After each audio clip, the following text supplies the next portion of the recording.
नमस्कार। संगीत समाधान में मैं मधु शुक्ला आप सभी का हार्दिक स्वागत करती हूँ। दोस्तों, पिछले कुछ वीडियोस में हमने राग वर्गीकरण के सिद्धांतों में राग रागनी वर्गीकरण, मेल राग पद्धति, थाट राग पद्धति को जाना और दोनों में समता विभिन्नता भी देखी। आज हम चर्चा करेंगे 19वीं शताब्दी में बने हुए जो राग वर्गीकरण था, रागांग पद्धति। रागांग पद्धति अपने आप में बहुत ही महत्वपूर्ण है, क्योंकि इससे पूर्व में जो भी राग वर्गीकरण की प्रक्रिया रही उसमें देखा जाए तो राग रागिनी जो कि बहुत भावुकता के आधार पर निर्मित की गई और मेल तथा थाट वो गणितीय आधार पर निर्मित की गई, जिसका प्रयोग से सीधा सीधा संबंध नहीं जोड़ा जा सका। इसे पंडित नारायण मोरेश्वर खरे जी उन्होंने निर्मित किया और नारायण मोरेश्वर खरे जी हमारे प्रयाग में भी रहे थोड़े दिनों तक और उस समय भी उनका कार्य रागांग परंपरा पर चल रहा था। ऐसी मेरी यहाँ के जो बुजुर्ग संगीतज्ञ थे, पंडित रामाश्रय झा जी और पंडित शांताराम कशालकर जी, उनसे चर्चा के दौरान ये बात पता चली थी कि उस समय भी वो चर्चा करते थे रागांग पद्धति पर। तो रागांग पद्धति पूर्णतः प्रायोगिक रूप से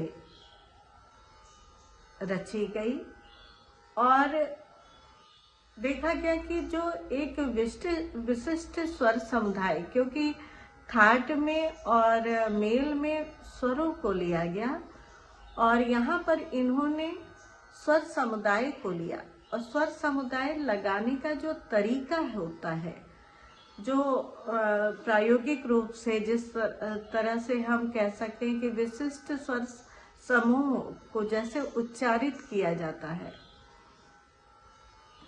उस आधार पर रागांग की कल्पना की गई। और इन्होंने 28 या कुछ लोग 30 कहते हैं, तो 28 और 30 समूहों को रेखांकित किया और उसके आधार पर रागों के वर्गीकरण की परिकल्पना की। तो इन्होंने देखा कि हम सा पा रे सा, अब पा रे सा जिन जिन रागों में लगता रहा, शुद्ध कल्याण, छाया नट, गौड़ सारंग, इस तरह के अनेक रागों को इन्होंने वो पा रे सा की संगति के अंतर्गत, उस रागांग के अंतर्गत रखा। गा मा रे सा, इस तरह से गा मा रे सा जिन जिन रागों में आया, वो अहिर भैरव है, बंगाल भैरव है, नट भैरव है, सारे राग भैरव रागांग के अंतर्गत माने गए। गा रे मा गा, इसको उन्होंने गौड़ अंग माना जिसमें वक्रत्व हो, तो गौड़ एक अंग माना। नट सा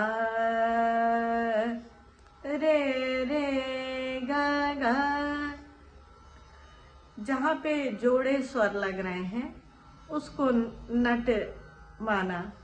अब खमाज अंग गा मा पा धा नी धा, तो जहाँ भी ये अंग गा मा पा धा नी धा नी कोमल लेते हुए आएगा वो खमाज अंग के राग हैं।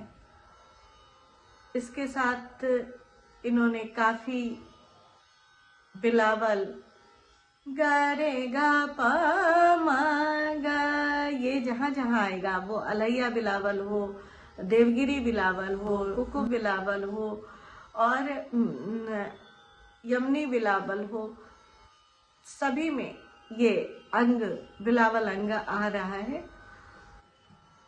अब ये तो समझ में आ गया कि हम किस प्रकार से रागांग की परिकल्पना पंडित नारायण मोरेश्वर खरे जी ने की। उनके जो 30 रागांग हैं हम उनके नामों को देख लेते हैं। भैरव, बिलावल, कल्याण, खमाज, काफी, पूर्वी, मारवा, तोड़ी, भैरवी, आसावरी, सारंग, धनाश्री, ललित, पीलू, सोरठ, विभास, नट, श्री, बागेश्री, केदार, शंकरा, कान्हड़ा, मल्हार, हिंडोल, भूपाली, आसा, बिहार, कामोद, भटियार और दुर्गा।